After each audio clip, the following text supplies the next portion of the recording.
Welcome back to another edition of the All Night Long Wrestling Podcast. We are your hosts, He's the Stallion, I'm the Enforcer, and there's no doubt in my mind that Joe and I have been talking for 25 minutes.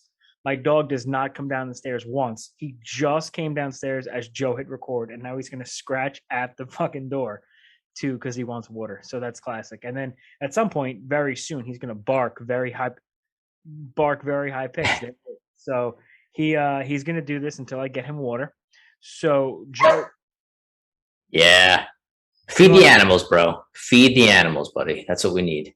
Okay, so if you want to take the intro and what we're going to talk about on the show while I get him water, we could do that.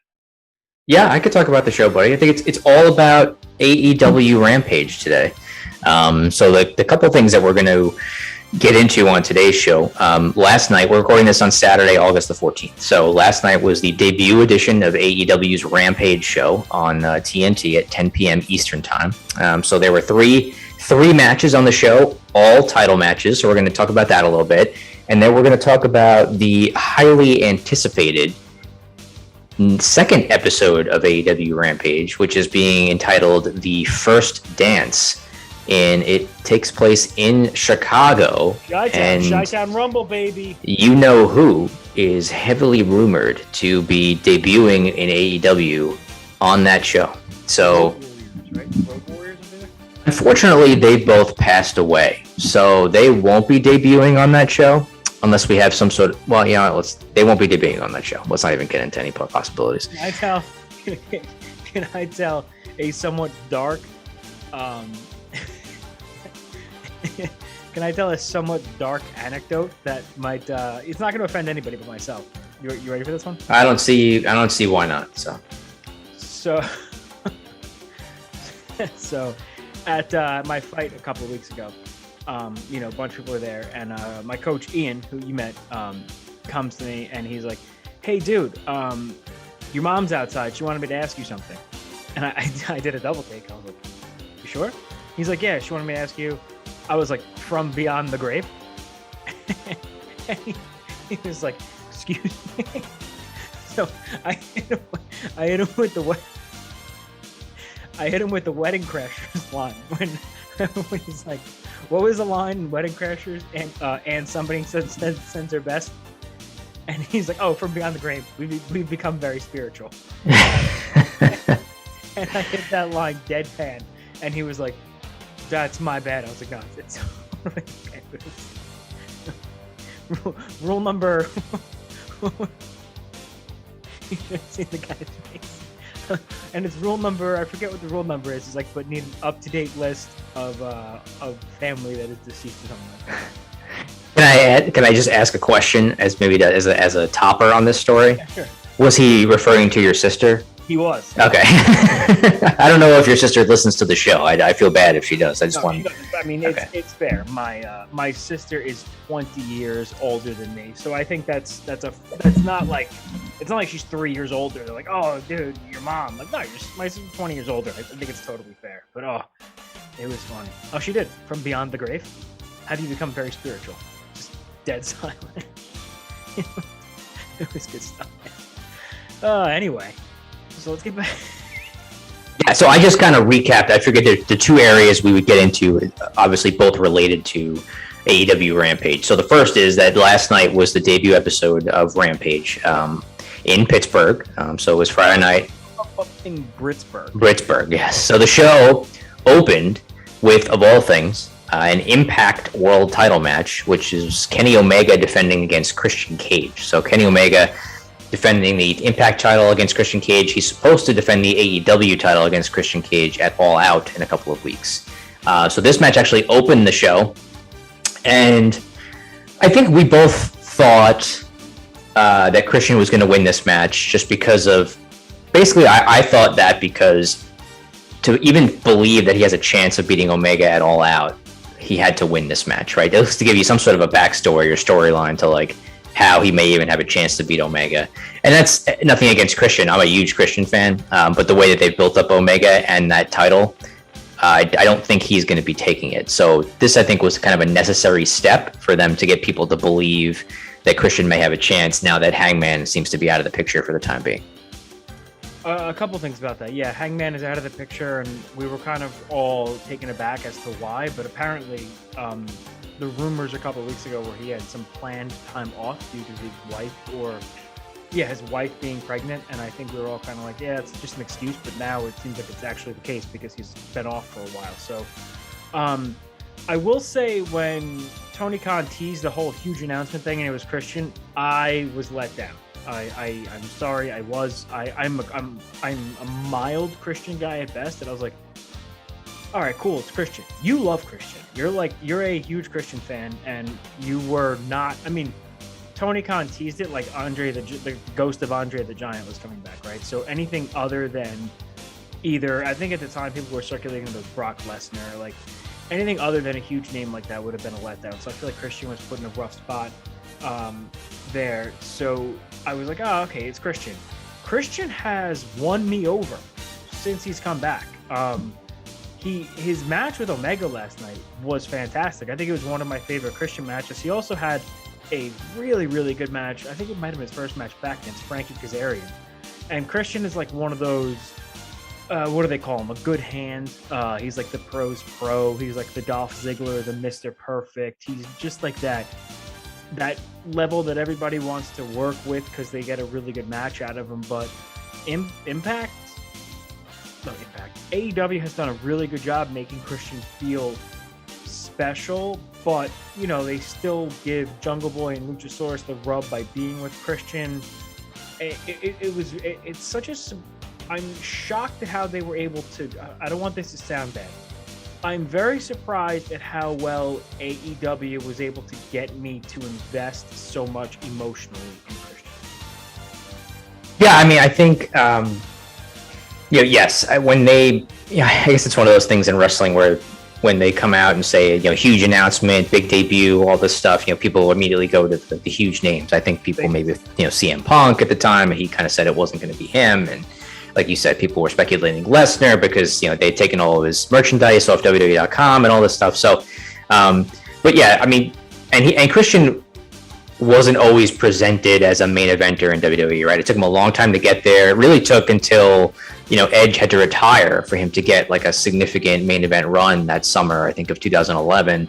And ECW, right? He was the ECW champion for a while. Yeah, he was that. So to me, one of my favorite runs of Christian is actually when he left to go to TNA initially, and he had a great run there. He won the NWA World Title, and they're kind of doing something similar here in the sense that he had a long undefeated streak when he started in TNA, and they keep kind of advertising the fact that he is undefeated so far in AEW. So I think that helps. I just enjoy the way he puts on matches, his match layouts, and obviously it's not all him, when he wrestles, but I just like the style that he works, and he seems like he's really doing just fine as far as his concussions and head injuries and things like that from what he had previously. So yeah, I mean, listen, good on him. I don't think that he will win the AEW title when All Out comes around from Chicago in a few weeks. But I thought the match, like you said, was very good. Crowd popped for it. And, I guess that they continue to have a working relationship with Impact, then this will kind of just be a new face for that show each week. Yeah, and everybody's like, oh, Impact's not getting shit from the deal. Well, I've heard the name Impact all, on AEW TV, for the last 3 weeks, everywhere. Scott D'Amore was there, the Good Brothers. We had the Evil Uno and the Dark and Stu Grayson against the Good Brothers for the Impact World Title. People are like, Impact's getting nothing. I don't want to disrespect Impact, but Impact doesn't have a lot to offer, right? Their television is on Axis, which as New Yorkers we don't even get. I think it's still on Axis, right? Yeah. I believe so. Yeah. We don't even, whatever channel it is, we don't get the channel that it's on, right? So we have to have Impact Plus. So to be able to see Impact talent on AEW consistently, there's not much more of a rub that you can ask for Impact. And Impact's having some really good television, what I'm able to catch. Deonna Purrazzo is a shining star of Impact. I know she's asking Tony Khan to be brought over.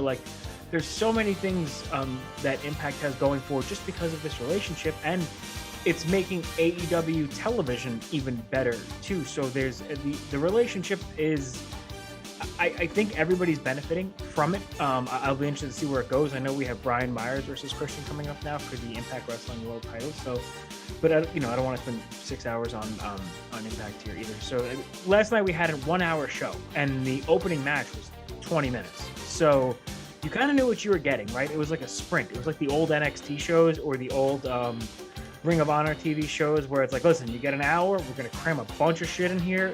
Don't blink. It's going to be good. So it was, the second matchup was Fuego del Sol, your man, the Alabama Luchador, against God's favorite champion. Is that what it, the God's favorite champion, right? Yeah, I think so. Yeah, it was so Miro against Fuego del Sol. I saw this match announced, and I admittedly I don't know a ton about Fuego del Sol. So when he came out and it was a TNT title match, and he had a contract on the line, and it showed his AEW record was 1-39. It didn't. Okay, the math didn't quite add up to me on that. So I didn't expect him to get much out of the match. They did some teases early on with some, I guess, jumping tornado DDTs before the bell, after the bell to kind of catch Miro off guard. But really, the match was over within maybe 2 to 2.5 minutes after that, and Miro ended up winning by submission with the game over. So the match itself kind of was what it was. And after the match was over, post-commercial break, Sammy Guevara came out with a contract from Tony Khan, and Fuego del Sol ended up getting a contract with AEW anyway. So, I don't want to correct you, but I believe it was if Fuego wins, he gets the contract, and he gets a rematch with Miro for the. Oh, okay, yeah, sorry about that. It's okay. Because I saw the record too, and I was like, I don't admittedly watch Dark and Elevation as much as I would like to. It's a lot of television to watch. So I saw his record. I'm like, huh. But there is a thing running where he's getting over with the fans. The Pro Wrestling Tees created their own version of Cameo called Shoot. I don't know if you've heard of this. I have, yes. Fuego del Sol is the #1 selling Cameo. I'm sorry, the #1 selling Shoot on Pro Wrestling Tees. Like, that's amazing. So I had no idea how over he was. There's also a thing with him having the best tornado DDT in the world, and anytime somebody else does it, either he calls him out on Twitter or something, and there's actually a beef between I believe the WWE Twitter account and Fuego. So whatever, but I will say, Joe, if Fuego del Sol knew that this was going to happen last night, he was going to get the contract, he's the greatest actor, because the way I saw it and the way I saw him react, I truly don't think he knew he was getting a contract. Yeah, I don't think so either. But I don't know. Clearly there was something going on when he stayed in the ring during the commercial break, which I wasn't really expecting. So maybe they just told him to stay in the ring and get a standing ovation. He didn't know that he was going to get a contract. So yeah, I don't think he knew. I mean, that's a nice surprise, and good for him. I mean, he seems like a good enough wrestler. I don't have any issue with him. I mean, maybe they'll start doing something with him on television more frequently now. Yeah, when Sammy came out, I also didn't know they were best friends, but I thought it was a cool moment. And if that truly was a shoot real moment, good on AEW, because to see true real emotion like that, I think it was awesome. And then the main event, you messaged me the other day offline, and you said, who do you think's more popular, Adam Cole or Britt Baker? And originally I was like, Adam Cole. And then I thought about it, and I think the answer is Britt Baker. I think Britt Baker might be the most popular wrestler. Not the most, but like one of the top 3 or 4 most popular wrestlers on AEW. And, a lot of people are criticizing AEW for bringing in ex-WWE or NXT talent to take the spots of the AEW people. To me, the loudest pops and loudest reaction this week on AEW TV were Britt Baker, Darby Allin, and Jurassic Express. Like in any order you want, and none of those guys were ex-WWE or NXT talent. So Red Velvet, she was in a no-win situation, right? Like, she's the baby face going up against the tweener, like the heel anywhere but her hometown. So she's going to get booed the entire time. She's also still on the come up. You know, no disrespect to her, but she's not an established star yet. So I think, you know, like how do you agent that match where she's the baby face that's fighting up to the heel, but the heel is the one that's over. So part of the match felt a little off to me, but forget anything. The most important thing was Britt Baker winning and that crowd reaction, dude. It was unbelievable. Yeah, I mean, you know, and then on top of that, you know, Britt is seemingly working with a broken wrist, so I'm sure that didn't really help matters either. But yeah, I mean, it's interesting that the way they laid that out might have made more sense for her to have that match against the Nyla Rose match on this show, just because Nyla Rose is a heel, at least comes off that way. But you know, I mean, like you said, I think Red Velvet's at one of those spots right now where she's kind of like on the brink of trying to break through. But anytime she gets like the big match opportunities, she doesn't win. Right? She lost to Jade Cargill in singles. She lost to Jade Cargill in the tag match. She lost an NWA women's title match, I believe, and you know, now she's lost this match. So she's kind of like, you know, getting her stackpiling her wins on Elevation and Dark. But you know, maybe they'll feature her more. I have no issue with her at all. I think she's done really well. I had no familiarity with her before seeing her in AEW. I think she's done really well for herself, whether it's in the ring or in promos. But yeah, I mean, Britt is clearly the star right now, and we were saying that for several months before she won the title. The heel turn really has done a lot of wonders for her in terms of getting her over. She's had some great moments on TV. That match with Thunder Rosa that people reference a lot. So that was it, right? I think that was the match that propelled her to like that was. I think that was the Stone Cold Brett sharpshooter Austin bleeding pass out moment. Where after that it was like, oh, she's off to the moon. You know, she's your star in the company. Yeah, so I mean, the match was fine. Like you said, I think you know there's some little wonkiness to it because of the heel face dynamic, the crowd, you know, Britt's injury, whatever it is. But it was solid. I mean, she won in her hometown, and that's stuff that like WWE almost never does or very rarely does, right? People usually lose in their hometown. So that was all really cool. And overall, you know, like you said, it's an hour-long show, and I'm a big fan of 1 hour wrestling shows. I think you get a lot in that 1 hour usually, like even if 2 or 3 matches, whatever it might be, you can get a couple promos in there and you're out. So I enjoyed it. I'm looking forward to next week. The only thing, we don't know anything for next week, right? Is anything been signed for next week? I probably need to look that up. That's a bad job by me.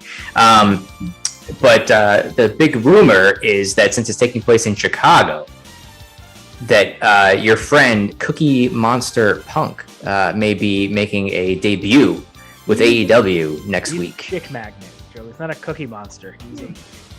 I'm the Cookie Monster. That's such a good fight nickname. Actually, Carla Esparza, a UFC strawweight, has a nickname the Cookie Monster, so I can't say it. Yeah, you know, just really quickly going back to the 1 hour show, like to me, Dynamite is, it's not the perfect wrestling show, but it doesn't feel too long to me. And it feels like it fills up the entire time. I actually left last night's show wanting another hour. Like, because I feel like there was so much. I don't know how they're going to do this going forward, because the Miro match was 2 or 3 minutes, right? It was like a really... It was short, yes, it was. So do you go with 2 matches going forward and a promo or a segment, or do you go with 3 matches and kind of scale them all back? I think that's going to be interesting to see what they do. Yeah, I don't know. I think... You know, I mean, a lot of people have talked, and I think we talked about it a little bit too. You know, the AEW roster is pretty big now. So as much as I worry about overexposure with like extra hours of TV and like, are they going to be able to sustain it? They can really put on like good matches like that, or, you know, that type of stuff every week. Because even like I was thinking about Dynamite from this week, from Wednesday, and like Moxley really didn't. I don't even know if he appeared on the show, and he didn't do much on that show on Wednesday at all, right? So, like... I don't think he was in the show. Yeah, I don't think he was, right? So it's things like that where you have, like, a guy like him wasn't on Dynamite this week. You know, like, there's people that weren't even on the show that you can now feature on Friday, or vice versa. You know what I mean? So I think there's opportunity for them to have shows, you know, similar quality to this on a weekly basis. You know, have an important women's match. You know, you could throw a tag match in there. You know, there's a lot of different things that they can do.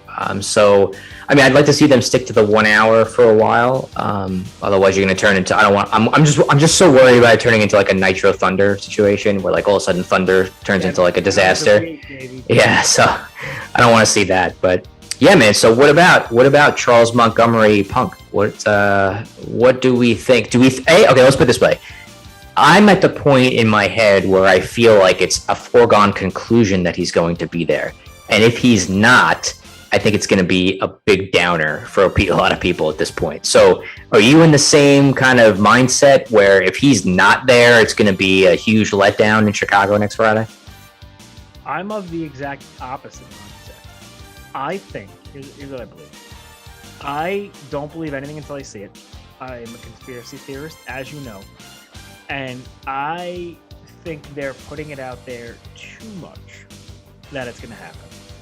So, like, for example, Punk posted something yesterday on his Instagram, and the last line was, I'm paraphrasing, "It's not over until you're underground." Did you see this? No. So I think it was a picture of an old Ring of Honor video, and they were talking about a match, and Punk put on his Instagram or some social, and the last line was, "It's not over till you're underground." Darby Allin has "It's not over till you're underground" tattooed on his chest. Like, to me, it would be the ultimate swerve for Punk to show up at the end of Dynamite on Wednesday and then speak on Friday. Like, or if he calls out the best in the world, fucking the final countdown hits and Daniel Bryan comes out. Everybody forgets about it. I don't know what to expect, but God almighty, isn't that fun? Like I have no idea what to. I'm not going to this and being like, oh man, I can't wait for fucking Mojo Rawley and Baron Corbin or Elias, you know, something like that. Like this is the most intriguing aspect of like time in pro wrestling since the Invasion angle for me. Yeah, I mean, I think the other thing is, if he's not there for whatever reason, and I do think he's going to be there. That's just me, but that crowd's going to be chanting CM Punk pretty loud for the full hour. I almost think they should just start the show with him. I don't know how you would do it, right? Like, do you start the show with him, or like, I mean, normally in my head I would say you end it with that, right? So you maybe keep people engaged for like 40 or 45 minutes, and the last like 15 minutes is him, right? I guess that's probably what you would do. But you know, people are going to be chanting in that arena for him the entire show. And Chicago, they chant that even when he's not rumored. They chanted on Dynamite on Wednesday when Don Callis was doing a promo with Omega and Christian, and it was like so loud that he had to like yell over them, and that was in Houston, I think. So people are. So yeah, I guess what you would do is maybe put like a really hot match to start the show if you can, right? Like a middle segment, and then that way people will know like, okay, it's going to happen at the end. And then, you know, assuming it is something with Darby, they kind of replayed that promo he did last night. They showed him in the stands or in the rafters with Sting last night as well. So, you know, I think he's going to be there, and I'm actually like so confident in it that I'm going to feel significantly let down if he's not. So I think that they'll deliver it, but it's going to be huge. Yeah, Tony Khan historically is not a guy that talks about things, doesn't deliver, right? Like, for all, you know, everything you want to say about Tony Khan, the money mark and all this stuff, but at the end, at the heart of hearts, Tony Khan is a fan of professional wrestling, so you have to have some set of balls. Like, I'm talking Andrew Cuomo set of balls on you, who just like to say, like, you know, like write a book about the pandemic and, you know, totally fuck up the pandemic, like that kind of audacity to say like, we had like he said on Busted Open this week, everybody knows what to expect. Yeah. Like, who's another Chicago talent? Like Colt Cabana. Yeah. Boom, boom. Dude, I'm here for it. You mentioned Sting and Darby, and it jogged my memory. Don't they have a tornado tag match on Wednesday? Oh, yeah, that's on Wednesday. Okay. Yeah, I believe it's on Wednesday against 2.0, the former Everrise. I believe it's Wednesday night. So, Yeah, there's been so many like you were mentioning earlier about the Darby tattoo. There's been so many like Easter eggs of things that they've been popping into the show, like the best in the world comment from Darby, right? And then MJF, yeah, the Cookie Monster. Omega was wearing a Cookie Monster T-shirt like, a couple weeks ago, and MJF kind of paraphrased one of his lines from the Pipe Bomb promo a couple weeks back. So yeah, everyone's amped up for CM Punk in your house, in my house, I think across the nation. I hope that, and I'm also expecting that he has a killer T-shirt design ready to go for next week, because if he does have anything halfway decent, it will be immediately probably the number one best-selling T-shirt in the history of pro wrestling tees. We'll have to get 1, 2, 3, 4, 5, 6, 7. I'll have to get 8 different CM Punk shirts for all of the kerfluffery. So, Joe, tell us what to expect on Dynamite this week. On Dynamite, wow, you guys really throwing it out there. Well, Sting and Darby have the tornado tag coming this Wednesday. And there's Sean Spears versus Sammy Guevara. And Sammy Guevara also apparently has some sort of huge announcement. I don't know what that's going to be. And then the big match, I believe, I assume the main event is going to be, actually 2. The Young Bucks versus Jurassic Express for the tag titles. And then it's going to be Jericho versus MJF in the 5th labor of Jericho. And he cannot use the Judas effect, and he can't even use his Judas entrance music. So, I mean, there's a lot going on Wednesday. And then, Friday Night Rampage, man. I also like how MJF dared everybody in Texas. I think it's in Texas, right? Next week on Wednesday? Oh, you're right. My bad. Houston is this coming Wednesday. Last Wednesday was Pittsburgh. Right, so we're good.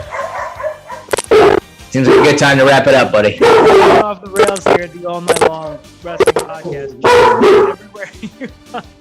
Everywhere you follow social media at All Night Long WP. We're going to be tweeting along all week. There's so many. It's funny when one dog starts going, man, they hear each other and it just turns into chaos.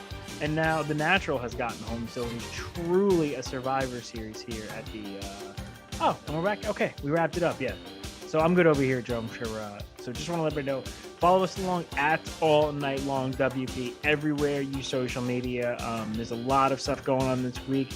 Joe, just give me a quick thumbs up or thumbs down. The New Japan Pro Wrestling show on tonight. Will you be watching?